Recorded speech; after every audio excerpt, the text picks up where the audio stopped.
Meus irmãos, boa tarde mais uma vez.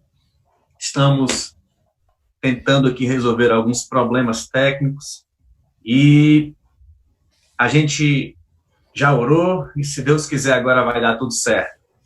Como eu dizia antes, nós estamos recebendo hoje um missionário, Micael. Ele está em Israel, mas ele vai falar mais propriamente dito, com mais propriedade sobre isso. Ele vai se apresentar, mas para nós, nesse momento de isolamento social, é assim um grande estímulo falar com os missionários, porque a gente precisa amparar os missionários durante esse momento. Muita gente está sem trabalhar, muitos comércios fechando, algumas pessoas elas estão empregadas, algumas pessoas têm como receber o seu sustento, porque são funcionários públicos, mas aqueles que não recebem esse sustento, a gente precisa honrar. E os missionários são pessoas que dependem desse envio e eles estão fazendo o trabalho que muitas vezes nós não podemos, anunciando o evangelho, as boas novas de Jesus em lugares que a gente talvez não possa ir. Então, talvez numa vida inteira a gente não possa ir, e os nossos irmãos e irmãs estão nesse campo missionário fazendo o trabalho. Eu vou deixar o missionário se apresentar um pouquinho, contar um pouco da sua história, depois a gente vai fazer algumas perguntas aqui para o missionário, e depois a gente vai abrir também um canal para o chat aí no YouTube, para você que está assistindo, para você também fazer a sua pergunta de como é a vivência de um missionário. Micael, você está nos ouvindo? Opa, estou com vocês aqui. Fique à vontade, faça a sua introdução, fala um pouquinho de você aí para nós. Tá, João, em primeiro lugar, queria agradecer ao Diego e também aqui ao Weber, que estão organizando isso aqui para a gente, e agradecer todo o pessoal da Igreja Evangélica Batista Liberdade em Fortaleza. Alguns de vocês já me conheceram, uma oportunidade que eu tive no Brasil. Eu sou o Micael, não vou dar tantos detalhes da minha pessoa, tem coisas que eu não posso aqui, por questão de segurança, tá bom? Mas eu sou judeu, sou um judeu que crê em Jesus, como vocês, e aproximadamente 12 anos eu tenho trabalhado com o meu povo aqui em Israel, em vários lugares de Israel, mas principalmente em Jerusalém, onde eu moro. E o meu trabalho aqui é o trabalho de levar o evangelho, a palavra de Deus, ao meu povo, de maneira que o meu povo possa compreender, de maneira contextualizada, o povo judeu. E a gente pode depois falar um pouquinho mais disso, que é uma questão bem interessante aí para a gente compreender isso aqui. Estamos passando aqui pelas mesmas lutas que vocês têm passado no Brasil e no mundo todo. Nós estamos aqui, ficamos 50 dias de quarentena total, sem poder sair de casa, literalmente só podendo uma vez por dia sair, uma pessoa da família para fazer compra, com máscara, com luva, com toda a situação que está acontecendo, e a gente está aqui ainda com uma pressão muito grande com isso. Lentamente aqui em Israel o governo está liberando algumas coisas, e com a graça de Deus nós cremos que pelo menos aí mais um mês aí a gente consiga, a gente crê, né, tem orado para isso, consiga voltar a trabalhar normalmente. Não que a gente não tenha trabalhado, tenha acontecido muita coisa boa também nesse período, que eu posso dividir mais com os irmãos. Amém, Micael.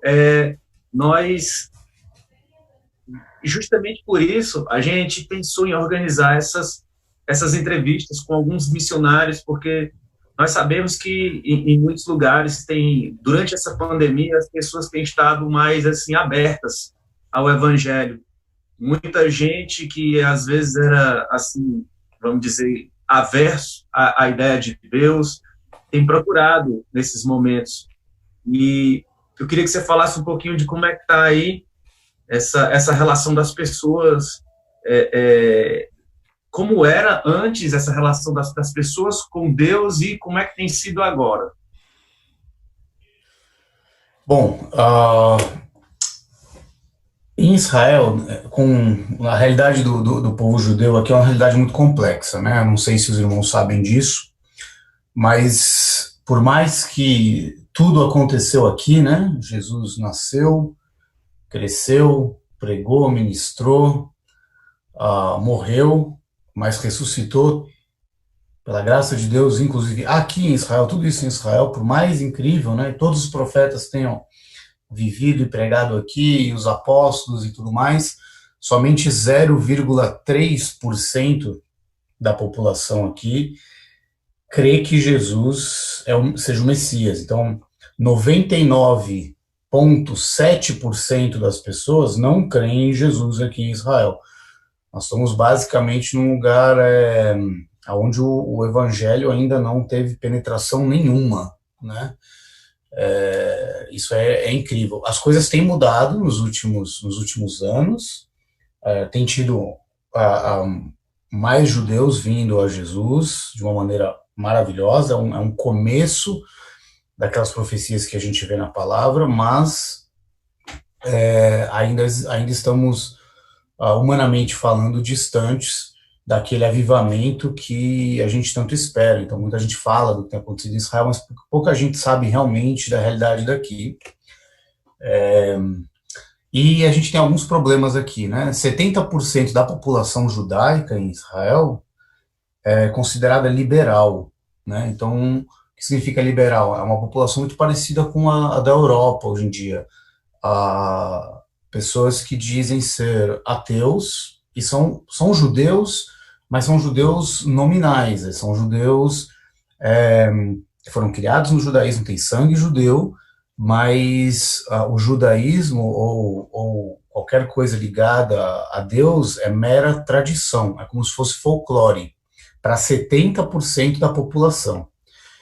E aí você tem os outros 30% da população, que são os religiosos, e aí você tem os religiosos ortodoxos e vários tipos de ortodoxos, várias linhas e seitas dentro do judaísmo, né? O judaísmo não é uma coisa só, assim como a igreja evangélica não é uma coisa só, né?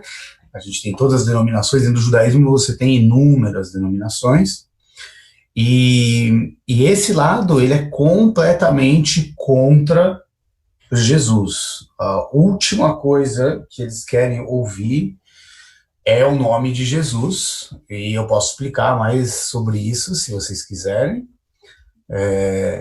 Diego vai me perguntando.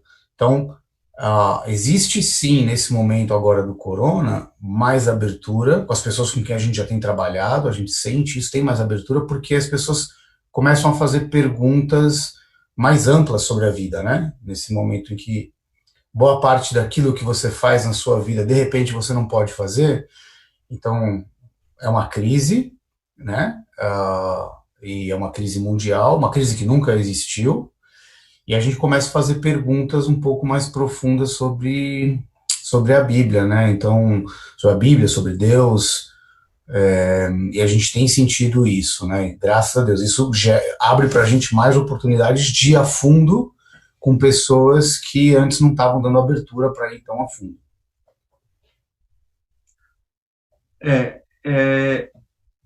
Eu queria que você falasse um pouquinho, já que você entrou nesse assunto, Micael, sobre essa questão de como é o evangelismo, de como é que se dá essa questão. É difícil falar do nome de Jesus, a maior parte da população não aceita, nem quer ouvir falar. Aí como é que se dá esse processo do evangelismo aí? Tá bom, para fazer isso, Diego, eu vou tentar explicar um pouquinho mais da visão judaica, tá bom? A visão da igreja, tá? E a visão que nós temos, os judeus que creem em Jesus, que somos parte da igreja, né? Como isso deve ser feito, tá bom? Então a gente tem que entender o seguinte: nos últimos 2000 anos de história, depois da destruição do templo no ano 70, a perseguição contra o povo judeu foi muito grande, e depois o fato do Império romano ter passado a se tornar um império, né, o Império Bizantino, que seria o Império Cristão, o Império passou a ser um Império Cristão, mesmo que seja entre aspas, né, os judeus foram perseguidos desde lá, né, em nome de Jesus, em nome da igreja. Mesmo que a gente saiba que Jesus não tenha nada a ver com isso, a história foi muito dura, os judeus passaram por muita perseguição, e isso foi acontecendo, inquisições, pogrões, os irmãos podem depois questionar e perguntar, mas o que é um pogrom, o que aconteceu, mas durante 2000 anos de perseguição, até chegar no Holocausto, e o Holocausto, onde 1/3 de toda a população judaica do mundo foi dizimada. Meu avô e minha avó são sobreviventes do Holocausto, mas alguns dos meus tios e tios-avós morreram nos campos de concentração da Alemanha.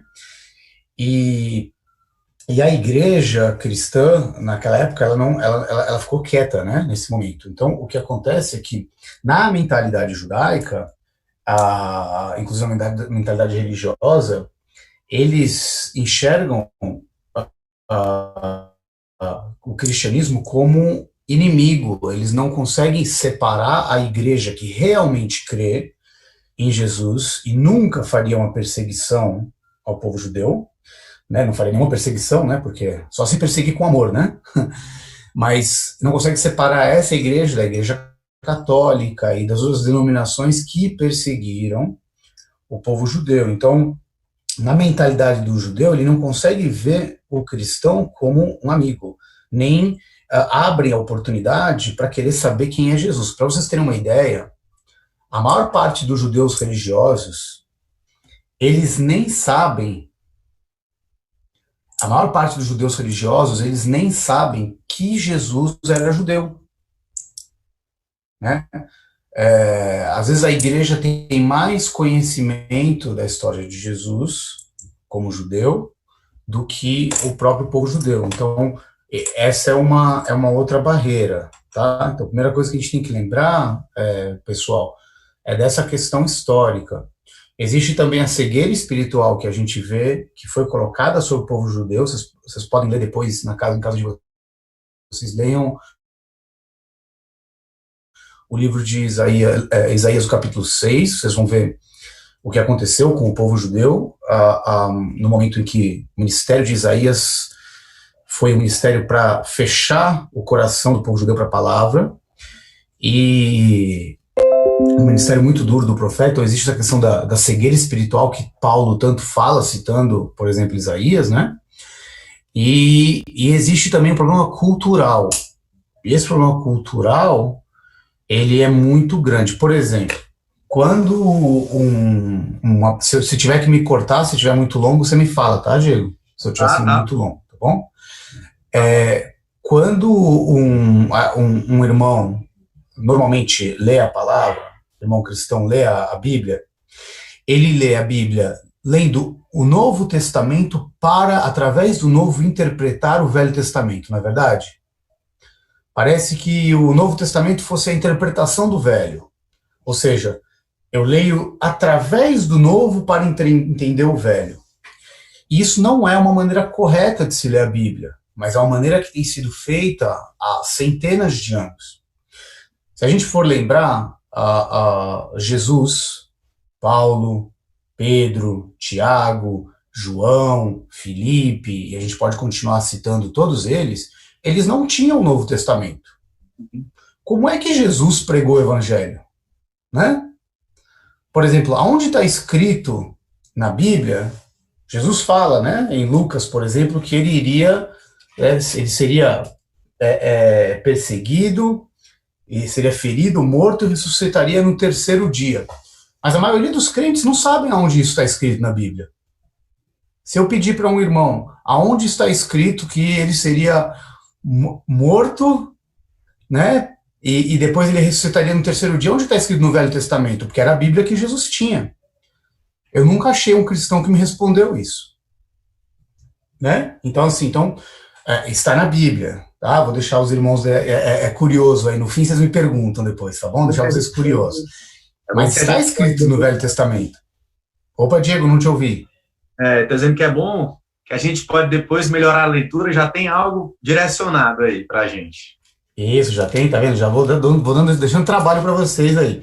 Mas o que a gente tem que entender é de que Jesus não tinha o Novo Testamento na mão, né? Paulo não tinha o Novo Testamento na mão, né? Eles não tinham. Apolo, fazendo toda aquela que a gente vê, né, falando no livro de Atos, daquela pregação poderosa dele, né, apologética, explicando as escrituras, ele não tinha as cartas de Paulo para explicar na mão. Ele não tinha nada do que Pedro falou e ele não tinha o evangelho na mão. Não estava escrito ainda, né? Então, como é que eles pregavam? É porque a leitura era feita na ordem correta, né? Nós temos que ler as escrituras desde o momento da criação, no Gênesis, por toda a história, né? Essa história maravilhosa de amor de Deus através da história, né? Com Israel ali no centro para Deus mostrar qual é a história de Israel depois, para então depois ter essa continuação e o evangelho sendo aberto, né, claramente para o mundo todo. A gente tem que ler na sequência correta. A gente tem que ler e a gente tem que interpretar o Novo Testamento através do Velho. A lente tem que ser do Velho para o Novo. E aí a gente consegue fazer uma leitura para a gente entender a cultura judaica. Para a gente, por exemplo, eu vou dizer uma coisa para os irmãos, né? Se eu for numa igreja perguntar para os irmãos o que Jesus quis dizer quando ele estava ali na cruz, não sei se eu já disse isso para os irmãos uma vez, quando ele estava ali na cruz, disse isso já, Diego, para vocês? Eu acho que Disse, é um exemplo que eu gosto, que é forte, né? O que Jesus ele quis dizer quando ele fala ali, né? Senhor, Senhor, por que me desamparaste? O que Jesus quis dizer naquela hora na cruz? Vocês creem? Alguém crê que Deus realmente desamparou Jesus? Foi isso que ele estava dizendo? não.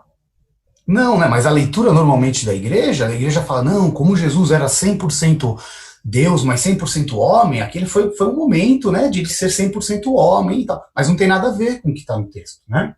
Porque Jesus disse aquelas palavras em aramaico e não em hebraico, né? E a palavra está escrita na Bíblia em hebraico, mas por que ele falou em aramaico?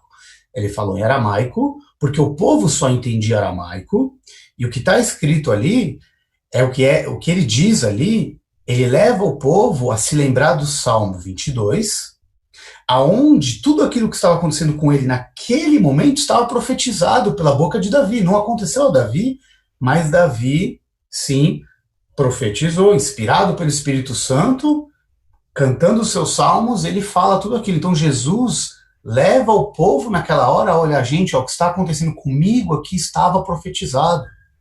Isso realmente tinha que acontecer. É isso que Jesus está fazendo. No último momento, no último segundo de vida de Jesus, o que ele está fazendo? Pregando o evangelho. Ele está sendo missionário na última hora dele, com toda aquela dor, né? Então, a gente tem que fazer a leitura correta da Bíblia. E esse problema cultural, muitas vezes, Diego, e para toda a igreja, de não se fazer, vamos dizer, uma leitura melhor, né, das escrituras, mais profunda, pelo ângulo correto, faz com que não se consiga falar com o povo judeu sobre a palavra de Deus de uma maneira que eles culturalmente possam compreender, entendeu? Entendi. Então eu lembro da última vez que você contou um pouco da história de como você mesmo foi evangelizado. Então, tem tudo a ver, né? Eu queria que você explicasse um pouquinho já que você está falando, é uma maneira de você chegar ao seu próprio povo, mas foi algo também que falou ao seu coração, foi uma estratégia que o Senhor usou para te resgatar, hein, Fábio? É verdade, é verdade, é verdade. Bom, a pessoa que, mesmo eu tendo sido criado no judaísmo, né, e minha vida toda de infância foi no judaísmo, adolescência, a pessoa que me levou a palavra, ela realmente usou palavras que iriam poder abrir o meu coração, né? Então, ela sabia que era muito difícil para mim entender quem era a pessoa de Jesus.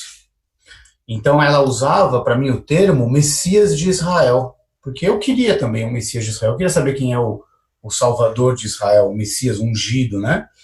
Então ela usava essa palavra em vez de usar o próprio nome de Jesus, até o momento, depois de estudar as escrituras comigo por mais de 5 anos, até o momento aonde eu estava aberto para olhar aquele Messias de Israel profetizado no Velho Testamento e entender que sim, ele é Jesus Cristo. Então foi um processo comigo, né, de usar as palavras corretas, ter bastante atenção, conhecer a minha história, conhecer a história do meu povo, me ouvir muito, né, Diego? É muito importante a gente ouvir. Independente do país que você tiver, aqui mesmo, se você chegar na pessoa que for mais religiosa do mundo, se você chegar no Papa, se você chegar no maior rabino aqui de Israel, se você chegar no maior sheik árabe, muçulmano, e se você falar assim, eu posso orar por você? Eu poderia orar por você? Você nunca vai ouvir um não.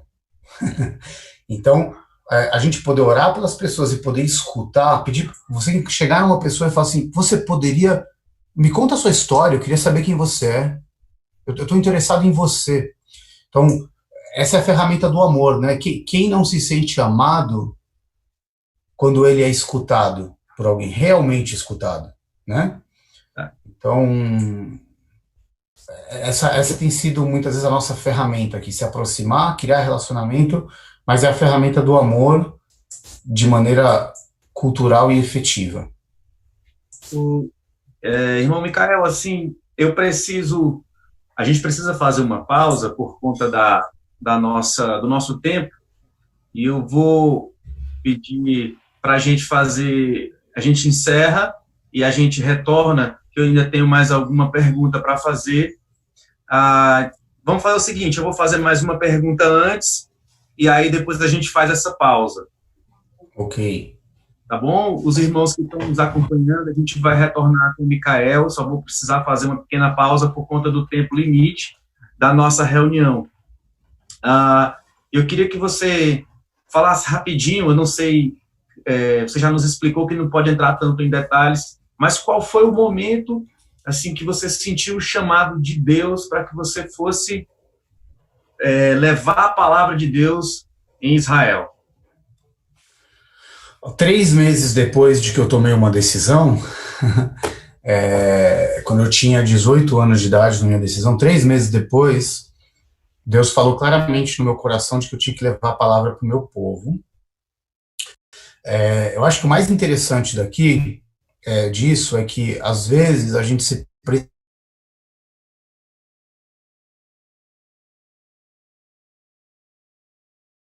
precipita no da minha forma, eu tentei ir para o meu povo, eu trabalhei muito no Brasil, pregando para o meu povo judeu no Brasil, mas eu queria de todo jeito, com as minhas forças, ir para o ministério e para o trabalho missionário logo, e não era o tempo ainda.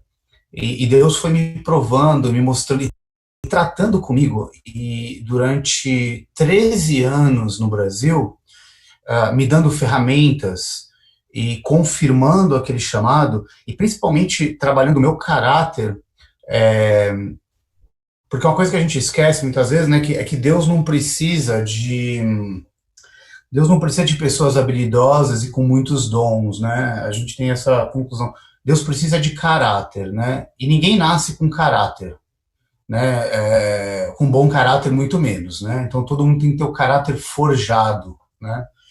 Então acho que essa questão do chamado, sabe, Diego, eu tive convicção disso no meu coração, mas eu precisei ser muito testado durante muito tempo, e te digo que nesses quase 12 anos em Israel, ele continua forjando muito e testando muito, e eu tenho convicção do meu chamado, mas a gente, pela nossa fraqueza, sabe, na nossa vida, Diego, isso é uma coisa que Deus constantemente, ele testa a gente, sabe? Para saber se ainda os nossos valores, aquela palavra que a gente ouviu dele, se nós nos mantemos fiéis àquilo que ele colocou, entendeu? Se nós estamos dispostos a continuar pagando o preço. O preço do ministério é um preço muito grande, o preço do trabalho missionário é muito grande, o preço do trabalho missionário transcultural é enorme. Então, ele vai testar, ele vai, para o nosso próprio bem, para forjar o nosso caráter. Acho, às vezes, quem está me ouvindo aí, pode ser que está pensando, puxa, eu queria que o missionário agora me dissesse, né, uau, qual que é aquilo que eu tenho que sentir para saber que ele está me chamando, né? Isso não existe, né, gente? Deus, ele chamou todos nós. Todos nós ele chamou. Agora, o chamado específico é uma coisa que vai arder no seu coração, de maneira que você não vai poder dormir. E o nosso chamado é para fazer discípulos, é para salvar almas. Então, assim, o seu chamado não é para você ser jogador de futebol na Europa e aí evangelizar. Você tem que não dormir pelas almas da Europa que estão indo para o inferno. Se te incomoda o fato de que pessoas estão indo para o inferno, pessoas estão morrendo sem conhecer Jesus, se isso não te deixa dormir, se você chora, se isso dói no seu peito, aí você começa a se perguntar, talvez eu tenha um chamado, talvez ele seja específico. E Deus vai confirmando isso no seu coração, né? Ele vai trabalhando isso com você com inúmeras situações da vida, inúmeras pessoas. A palavra de Deus, se você tem buscado as ferramentas também que você precisa para isso, mas é um processo e você tem que testar o seu coração, né? Ser verdadeiro com você mesmo, né? Porque não dá para enganar a Deus, né? Amém, amém. Então, vamos fazer aqui a nossa pequena pausa para a gente voltar e fazer aqui o outro bloco de perguntas. Maravilha. Tá, só um minutinho.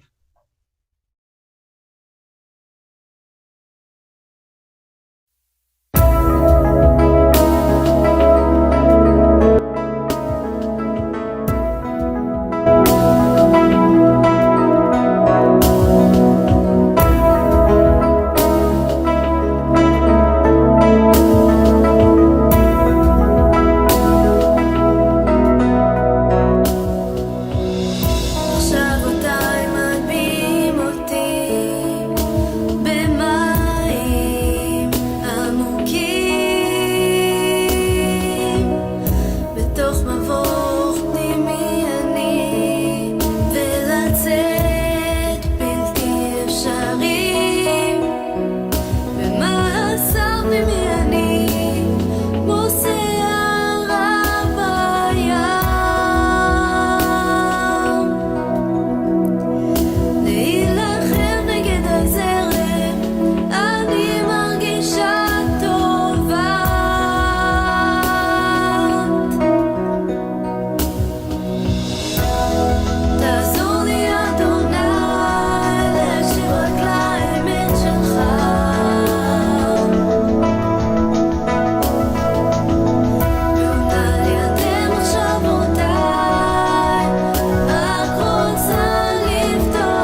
Pronto, estamos voltando.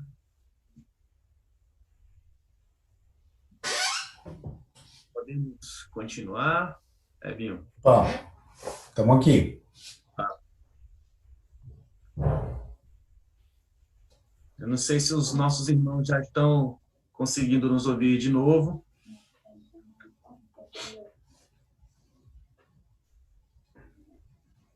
Estamos de volta com o nosso missionário Micael. É uma grande honra estarmos aqui, um papo muito gostoso que a gente está desenvolvendo aqui e aprendendo. Eu costumo dizer nas minhas orações, eu estava meditando sobre isso ultimamente, com os nossos irmãos primogênitos, os judeus. E nós temos muito que aprender, porque o nosso Salvador e Messias, ele era judeu, e ele veio dessa cultura, ele veio de toda desse berço, e a gente tem muito que aprender, até para que eu costumo dizer que quando a gente vai ensinar ou questionar algo, a gente precisa conhecer a fundo, até porque nós podemos ser questionados também. E se a gente não aproveitar esses momentos para nos prepararmos, a gente poderá ser envergonhado. Micael, você estava ouvindo aí a canção, né? Opa, tava escutando, eu gosto muito dessa cantora aí, viu? Né? Você pode falar um pouquinho dela, dessa cantora? Posso, então. Vou ficar muito contente com vocês aí se vocês fizerem bastante likes aí e verem depois as músicas dela no YouTube, no Spotify. E vou contar para vocês um segredo, né? A minha esposa, ela sempre trabalhou com louvor, mas durante muitos anos ela não colocou a inspiração das músicas dela, né? E a gente ficou um ano aí em Fortaleza. E nesse período que a gente ficou de um ano aí, foi onde Deus realmente trabalhou no coração dela, quando a gente teve essa oportunidade no Brasil, para ela começar a escrever as músicas delas. Então, a maior parte das músicas, quase todas as músicas que vocês vão ouvir delas, foram escritas no momento que nós estávamos aí, no Brasil. Tanto os louvores que estão em hebraico, os que estão em inglês, ou em espanhol, em português, ela tem essa facilidade com os idiomas e de cantar também, né? E tem muita coisa que é um tipo de música bem diferente, principalmente porque ela fala muito de coisas do coração. Tem bastante louvor, mas tem bastante de sentimento mesmo, né? Das lutas dela, das coisas que ela vem atravessando também no ministério, na vida dela. Então acaba sendo uma coisa muito legal, né? Eu não sei se você já colocou, eu acho que vocês estavam ouvindo a música que estava em espanhol, essa que está em inglês aí, Trapped in My Mind, né? Que seria aprisionada na minha mente, né? Então, uma música muito, muito interessante. Ela passou muitas coisas difíceis na vida e muita luta, assim. Então, a gente tem passado muitas na vida e eu acho que vocês podem se identificar com isso também. O nosso irmão Herbert está aqui nos lembrando que o canal está sendo mostrado na tela e assim, é uma oportunidade que todos têm de conhecer aí o trabalho, mais um trabalho que é feito com amor. Então, assim, estamos aqui muito felizes de conversar com você, Micael, e eu queria fazer mais uma pergunta. Eu queria saber como é que funciona o apoio da junta em relação ao trabalho no campo. Até, assim, como é que o contato que vocês têm, não estou falando em detalhes, mas, tipo assim, se vocês entram muito em contato, como é o apoio, o suporte que é dado para vocês? Sim. Bom, graças a Deus, a Junta tem apoiado a gente já desde 2010, são 10 anos de apoio da Junta. A Junta é o nosso, né, é a nossa casa, nossa família, nossa organização, tem cuidado de nós, a gente tem, sim, o suporte financeiro, graças a Deus, né, no meio, para você até saber, né, no meio dessa dessa crise toda, a junta teve que apertar um pouco as coisas para todo mundo, então todo mundo ficou muito apertado, a gente está muito apertado nesse momento.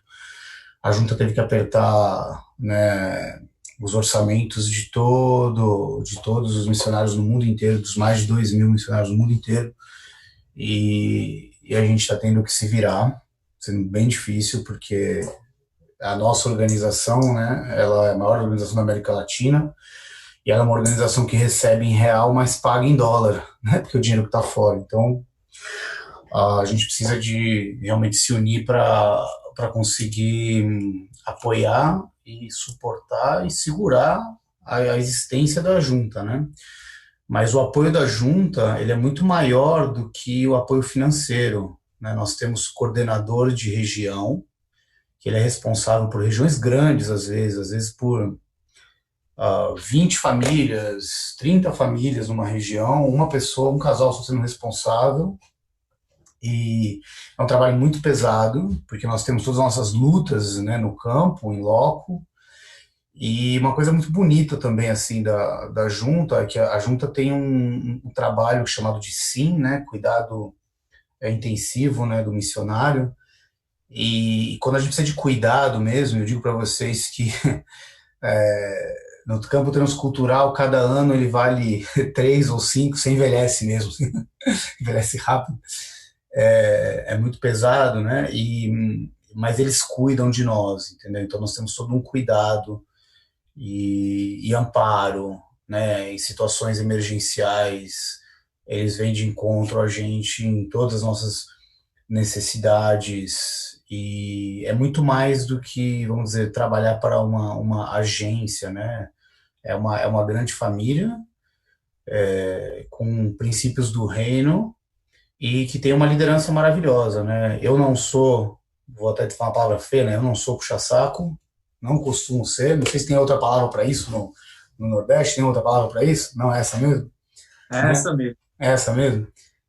Mas, e até mesmo por isso eu posso elogiar, assim, a nossa liderança, sabe? Que vocês conhecem o pastor João Marcos, pastor Alexandre, sabe? Que na nossa liderança lá em cima, pastor Lauro, entre outros, mas eles têm suportado uma pressão enorme, né? Eu acho que os piores anos de crises de de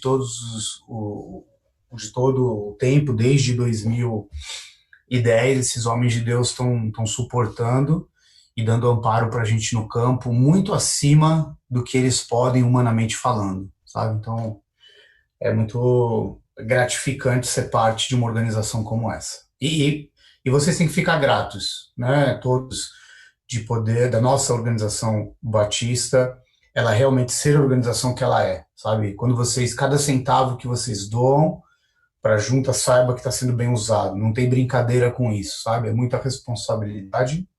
E a gente que está no campo sabe da dor e do sofrimento, que muitas vezes uma pessoa aí que não consegue, às vezes, ganhar, né, metade do salário mínimo, está vindo e ofertando para a gente. Então a gente tem muito temor também na nossa vida do uso que a gente faz disso. Isso é importante para vocês saberem. Ninguém brinca com isso, viu?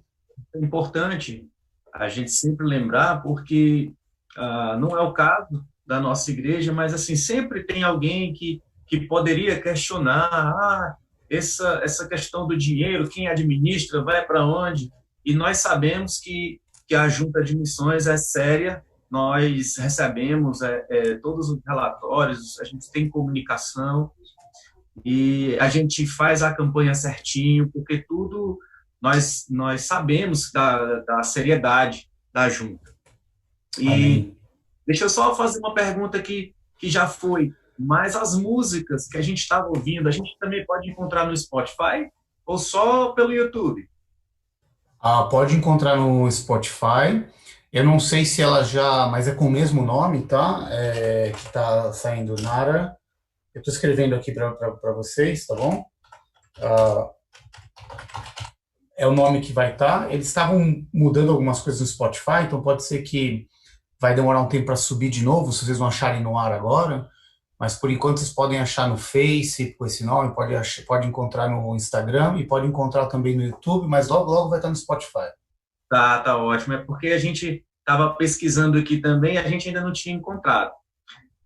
Ok. Deixa, deixa eu perguntar aqui outra coisa, Fábio, Micael, você já falou aí dessa questão do Covid aí, mas Uhum. como é que tá mesmo essa questão, além do isolamento, a gente assistiu aqui no Brasil uma reportagem, eu não sei se você ouviu falar alguma coisa sobre a produção de uma vacina.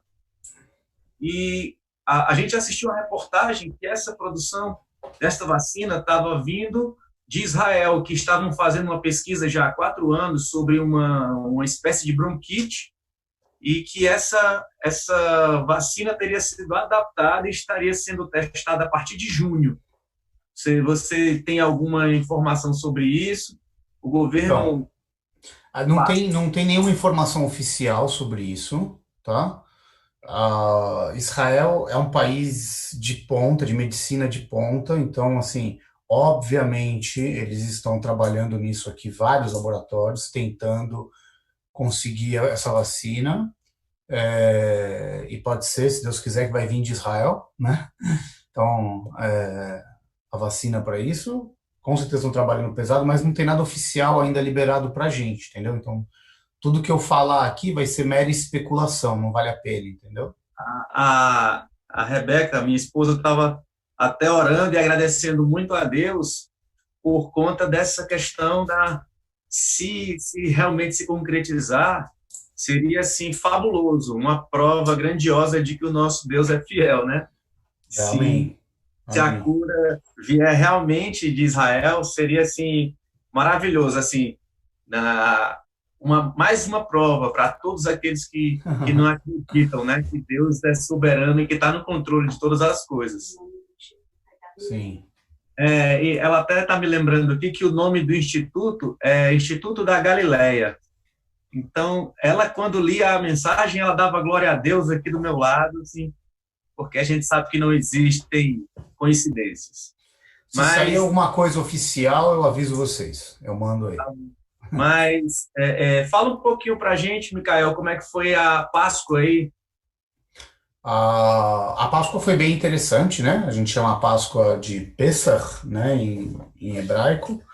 É, a Páscoa desse ano foi bem interessante porque normalmente a Páscoa é feita com toda a família, os avós, né, tudo em casa. E essa vez foi uma Páscoa onde a família celular, né, a família nuclear, né, que se fala em português, né, ela teve que se reunir. Então foi interessante, foi muito boa esse ano. E o tema da Páscoa é muito grande. Eu não sei qual é a pergunta que vocês queriam ter sobre a Páscoa. Então, sobre o Pêssar, qual que é a pergunta aí? Ah, assim, como é que é realizada a Páscoa Ah, de ok.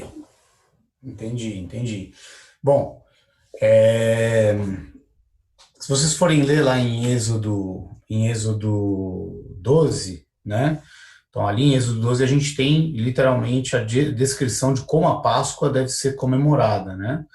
Então, os judeus que não creem em Jesus, que são a maioria, eles estão comemorando, lembrando do grande sinal que foi a saída do povo judeu, né, do Egito. Então, mas agora uma coisa interessante, a gente falando de, a gente comemora com uma coisa muito mais completa, né? Porque nós temos a revelação de que a libertação do Egito, nós saímos do Egito debaixo do sangue do Cordeiro, né? Então a gente sabe que o Cordeiro Pascal, né? Aquele Cordeiro que simbolicamente foi, e foi não só simbolicamente, mas foi sacrificado, né, na saída do povo judeu do Egito, ele apontava para o Messias, né, para o Cordeiro de Deus que derramou o sangue por nós. Então, nós conseguimos, como judeus que creem em Jesus, comemorar a Páscoa na mesa com a nossa família, com muita comida, né? Sem precisar comer o cordeiro, porque o cordeiro, né? Ele já ele ressuscitou por nós. Então a gente obviamente faz toda a tradição judaica, que daí seria muito complexa para eu explicar para vocês todinhos. Hoje é bastante coisa. Espero que um dia eu tenha a oportunidade de fazer aí com vocês. A gente pode organizar uma Páscoa um dia aí. Vou ficar feliz de fazer com vocês. Mas a gente faz com muita tradição, com muitas músicas, com com muita alegria. E interessante da Páscoa, né, é que se você for ler bem o livro de Apocalipse, ele é um livro que não tem como ser compreendido sem entender muito bem ah, o Pentateuco, né? E a questão das pragas do Egito e as pragas que a gente vê no Apocalipse, até a linguagem, ela é muito parecida, né? Ela é muito parecida. Então, quando a gente fala de Páscoa, né? E a Páscoa ela é um recomeço, né? Porque foi o começo do ano para o povo judeu. Jesus fala, né? Quando ele tá comemorando, né, a última ceia, que na verdade seria a Páscoa, né, com seus discípulos, ele fala que eu não tomarei mais, né, do fruto da videira até, até que eu venha a tomar no reino de meu Pai, né? Então, esse momento da Páscoa é um momento muito pesado e marcante, forte, e muitas pessoas creem que o Cordeiro Pascal ele vai voltar na Páscoa, né? A gente não sabe quando, a gente especula disso, todo mundo quer saber, mas Jesus mesmo falou que não cabe a nós, mas aqueles sinais que a gente vê que aconteceram das pragas que aconteceram no Egito, eles são sinais também que vão se seguir a vinda do Filho do Homem, né? Então, acho que tudo isso é muito interessante da Páscoa, mas sobre costumes, né, a data que vocês colocaram aqui, né, a data ela cai muito em cima normalmente da Páscoa brasileira também. Ela normalmente cai bem próximo, ela vai mudando porque o calendário judaico é um calendário lunar, né, e o calendário gregoriano que se usa, por exemplo, no Brasil, nos Estados Unidos, no mundo é um calendário solar, então ele vai trocando muitas vezes, sempre fica entre março e abril, normalmente em abril, né, como foi esse ano. E tem muitas coisas interessantes na tradição, né? Tem muitas coisas na tradição judaica que o povo judeu não entende, mas elas se referem ao Messias. E como essas tradições da Páscoa foram instituídas, a maior parte, na época do Segundo Templo, nós queremos que muitas das tradições que os próprios rabinos não entendem, nós, como judeus crentes, nós entendemos, porque elas foram de judeus crentes que realmente criaram essas tradições. Então é muito interessante quando, por exemplo, um cristão for participar de uma Páscoa judaica, ele vai ver sinais, símbolos ali, coisas que vai falar, peraí, isso aí está se referindo ao Messias. E que às vezes nem o próprio judeu que não conhece as escrituras profundamente, né, não tem a revelação do Messias, ele vai conseguir entender. Entendi. O Heber, você tem alguma pergunta do YouTube aí para a gente fazer? Se não tiver, se ninguém tiver no chat, a gente pode continuar aqui.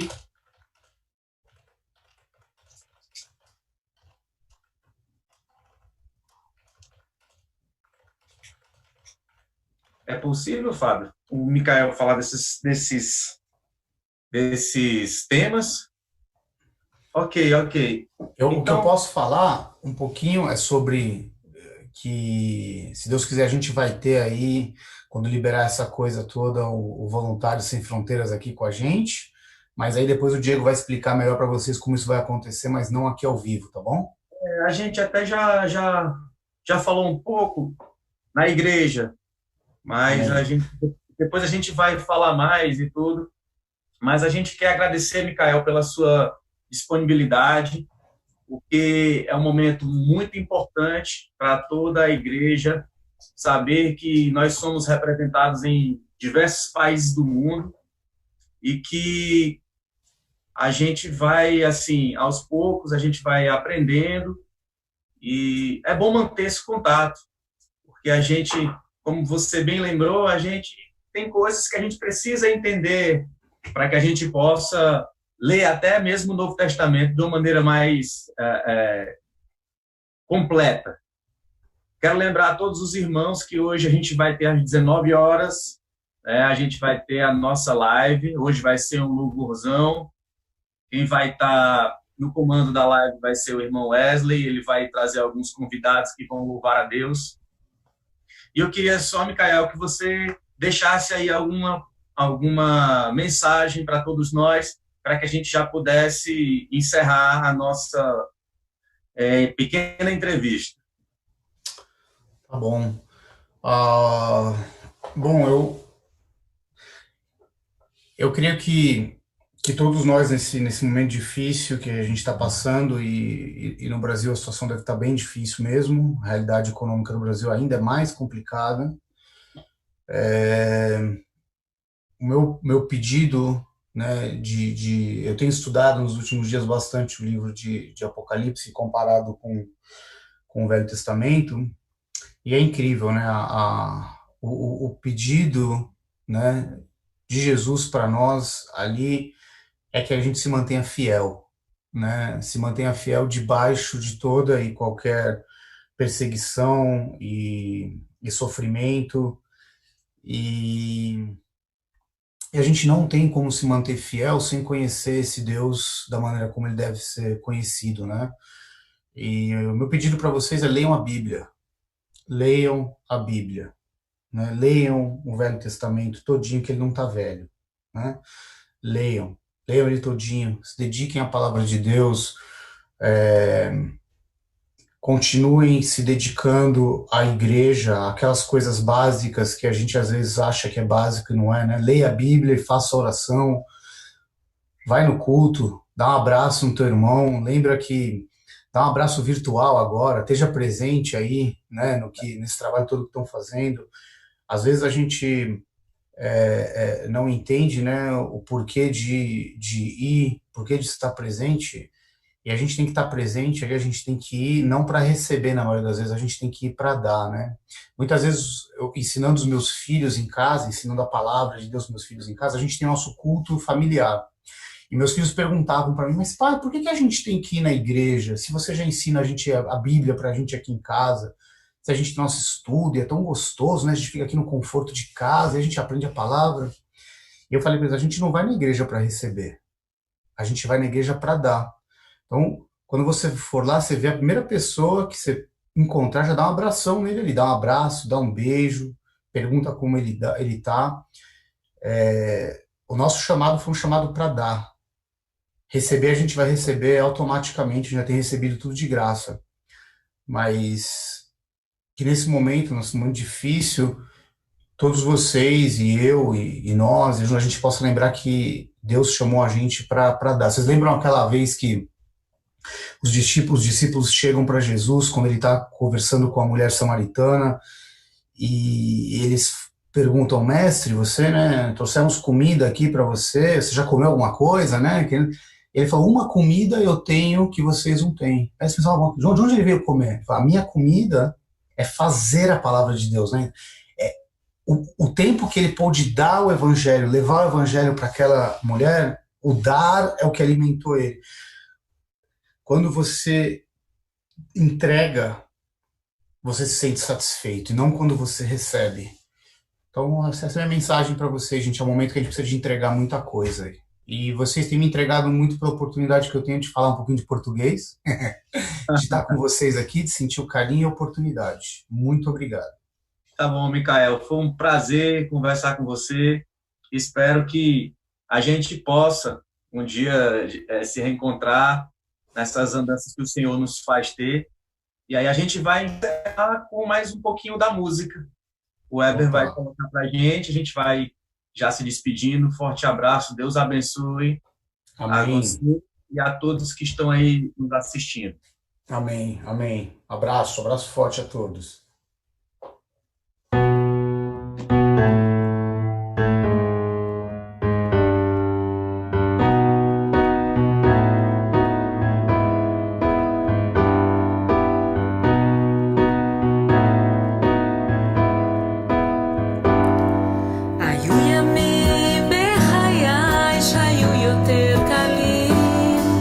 מחשבותיי היו פשוטות, חלומותיי גדולים.